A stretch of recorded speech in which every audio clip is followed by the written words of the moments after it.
안녕하세요. 랑쌤TV의 랑쌤입니다. 드디어 2022학년도 수능이 치러졌습니다. 지금 현재 시간은 2021년 11월 18일 4시 37분이고요. 지금 이 시간으로 한국사 시험이 끝났습니다. 자, 그래서 제2외 국어를 제외한 모든 시험이 종료가 되었는데요. 이번 수능 결론부터 말씀을 드리면 정말 어려웠다고 생각이 듭니다.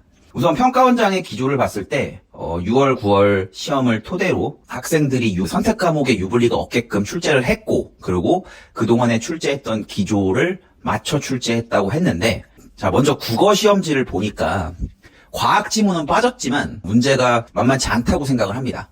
이것은 9월 시험이 생각보다 너무 쉬워서 점수 인플레가 일어났기 때문에 이것을 조정하기 위해서 평가원이 나름 고심한 흔적이 보이는데요. 저번 6월 모의평가와 작년 수능 같은 경우에도 처음 국어에 대한 기사는 쉬웠다 이렇게 나왔습니다. 그래서 실제로 어떤 한 선생님께서 작년에 인터뷰를 한 내용을 보면은 국어가 상대적으로 쉬웠습니다 라고 했는데 정말 말도 안 되는 소리였습니다. 작년 국어 1등급의 원점수는 88점이었어요. 그래서 올해도 제 생각에는 선택 과목이 있기 때문에 정확한 원점수의 추정은 쉽지 않지만 한 80점대 후반에서 90점대 초반이 1등급이 되지 않을까. 제 추정은 이렇습니다. 특히 체감 난이도가 가장 높은 게 국어이기 때문에 기사에 나와서 쉬웠다 이렇게 해가지고 시험이 끝나고 기사들을 찾아보고 너무 여러분들이 실망하지 않으셨으면 좋겠어요. 그리고 수학에서는 약간의 평가원의 통수가 있었습니다. 6월, 9월 달에 빈칸 문제를 절대 내지 않겠다는 의지를 보였는데 15번에서 빈칸 문제를 쩍 하고 내버렸어요. 그래서 제가 여러분들께 사관학교 시험도 계속 봐야 된다라고 했던 이유가, 사관학교에서는 빈칸 문제를 이번 15번과 같이 유지를 해서 출제를 했고, 그리고 15번 문제를 강사인 제 친구가 수능 완성에서 연계된 문제다라는 거를 찾아왔어요. 그동안 EBS 연계율이 점점 낮아지고 있어서 EBS 수능 특강 수능 완성의 중요성이 점점 사라져지고 있는 것은 아닌가 이렇게 생각을 했었는데, 오히려 이렇게 EBS에서 킬러 문제와 연관된 문제가 등장을 함으로써 내년 수능을 준비하는 친구들 같은 경우에는 다른 거는 다 차치하더라도 EBS 수능 특강이나 수능 완성은 철저하게 공부를 해야겠다, 이것을 알게 해준 수능이었습니다. 확률 통계와 미적분 기하와의 난이도 차이 때문에 계속 6월달하고 9월달에서 아무래도 확률 통계를 선택한 친구들의 등급 컷이 더 빡세질 수밖에 없었어요. 이번에는 그러한 유불리를 최소화하기 위해서 확률 통계 문제를 어렵게 내고 미적분을 조금 쉽게 낸 측면이 있습니다. 따라서 이번 수학 시험이 제 생각에는 1등급 컷이 90점대 초반에서 형성이 될 것 같은데, 2등급, 3등급으로 내려갈수록 원점수 점수의 격차가 다른 때보다는 커지지 않을까, 이런 생각이 들어요. 자, 이 말은 수학에 자신이 있는 상위권 학생들은 좋은 점수를 더 받을 가능성이 큰데, 수학이 좀 애매한 친구들 같은 경우에는 선택 과목에 관계없이 공통 문제 자체부터 난이도가 있는 것들이 출제가 되었기 때문에 아무래도 점수가 좀 떨어질 것이다, 이렇게 예상이 돼요. 근데 이것은 수시에서는 좀 큰 문제가 될 수 있습니다. 왜냐하면 등급을 받는 거에 있어서 특히 인문계열 학생들 같은 경우에는 좀 불리한 측면이 더 커지지 않았나, 이런 생각이 드는데요. 정시에서는 오히려 이렇게 지금 최상위권과 중간층이 약간 비는 그 틈이 생길 가능성이 높아요. 그래서 정시 지원할 때는 오히려 더 전략적으로 승부를 볼 수 있는 그런 시험이 아니었나라고 수학은 판단이 됩니다. 작년에 영어 1등급 학생 비율이 10%를 넘어갔었어요. 이것을 상대평가로 생각하면은 2등급까지가 다 1등급이 돼버린 거잖아요. 그래서 이번에 영어를 훨씬 어렵게 냈다고 일단은 기사는 나오고 있어요. 절대평가로 바뀐 뒤에 가장 쉬웠던 게 지난해여서, 그리고 올해부터 EBS 연계율을 50% 이하로 낮췄기 때문에 학생들한테는 생소한 지문, 그리고 이해하기 어려운 지문들이 출제가 돼서 이번에 영어 등급이 제 생각에는 한 5%, 6%이 정도로 1등급을 딱 맞추려고 평가원이 노력을 하지 않았나, 이런 생각이 듭니다. 선택 과목 같은 경우에도 9월달 모의평가만 놓고 봐도 다 맞아야 1등급이고 한 문제만 틀려도 2등급이 되는 그런 상황이 있었잖아요. 그것을 아무래도 해소하기 위해서 정말 변별력 있는 문제들을 출제하려고 했던 것 같아요, 평가원에서.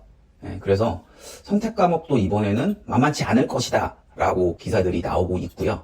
전체적인 상황을 봤을 때 아무래도 수시를 준비하는 친구들 같은 경우에는 최저를 못 맞힐 가능성이 조금 더 커졌다, 이런 생각이 들고요. 그리고 정시 같은 경우에는 그 1등급과 2등급, 2등급과 3등급 그 사이에 빈 공간을 잘 들어간다면 전략적으로 정시를 접근하면은 오히려 내가 받은 점수보다 더 잘 갈 수 있는 그런 상황이다. 이렇게 판단이 듭니다.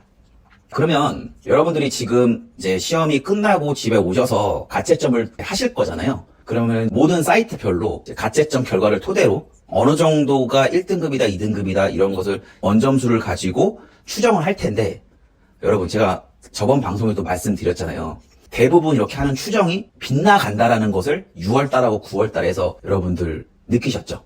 이번에 입시 기관들에서 많은 데이터 수집과 좀 더 업그레이드된 모형으로 추정을 더 정확히 하려고 노력은 할 텐데, 이게 선택 과목이기 때문에 추정은 역시 쉽지 않다라고 판단이 들고요. 그리고 제가 앞에서 말씀드렸던 원점수에 대해서 이 정도가 1등급이지 않을까? 이것도 진짜 추정에 불과하기 때문에 그냥 상대적으로 참고만 하시면서 그 가채점 결과 토대로 난 등급 컷을 보시면 좋겠고, 만약에 내가 최저를 맞추는데 조금 모자란다라고 생각이 드시면 그냥 여러분들은 논술이나 면접은 그대로 준비를 하셔야 돼요. 그러니까 성적표가 나올 때까지는 모르는 거거든요. 그러니까 막상 성적표가 나왔는데 추정 점수랑 다르게 등급이 높게 나와서 시험 볼 걸 이렇게 후회를 할 수도 있잖아요. 그러니까 여러분들 그 가채점 결과를 토대로 한 내 등급의 추정은 정말 그냥 상대적인 참고만 하시길 바라고, 이제부터 입시는 시작이라고 제가 항상 말씀드렸죠. 수능이 끝났다고 입시가 끝난 것이 아니라 여러분들 대학별고사, 논술과 면접 남아 있습니다. 논술 시험 같은 경우 토요일부터 계속 시작이 되죠. 면접도 마찬가지고요.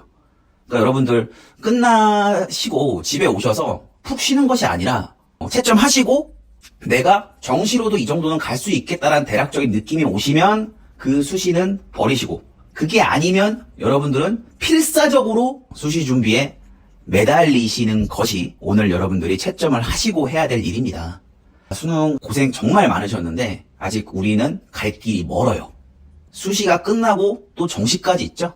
이 피말리는 입시는 내년 2월 달까지 합격자 전환을 그 받는 순간까지 끝나지 않았다라는 것을 여러분들이 꼭 명심하셨으면 좋겠습니다. 자, 그렇지만 가장 큰 관문인 수능 준비하시느라 정말 고생 많이 하셨고요. 여러분들 분명히 좋은 결과 나올 겁니다. 여러분들이 한 만큼 원하는 대학 꼭 가실 겁니다. 그거를 간절히 저도 응원 드리면서 여러분들이 끝나고 해이해지지 마라. 그리고 가채점 결과는 참고만 할 뿐이지 이걸 갖고 수시를 갈지 안 갈지 잣대를 무조건 판단해서는 안 된다. 확실하게 내가 점수가 잘 맞아서 정시로도 갈 수 있다라고 생각하지 않는 이상 여러분들은 수시 준비에 최선을 다하시는 것을 저는 추천드립니다. 정말 고생 많으셨고요.